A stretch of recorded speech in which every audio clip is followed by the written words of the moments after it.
In front of me is XIAOMI 13, and today I would like to show you how you can switch on or off app notifications on this XIAOMI. First of all, go into settings and scroll down just a bit to access notifications and control center. After that, click on App Notifications and click on the switcher next to one of your apps from which you want to disable them, like Teams. You can switch it back on by tapping on the same, now gray switcher.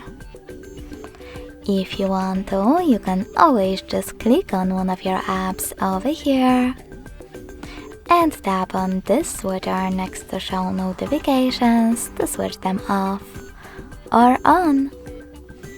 Thanks so much for watching. If you enjoyed this video, smash that like button, comment and subscribe. Bye!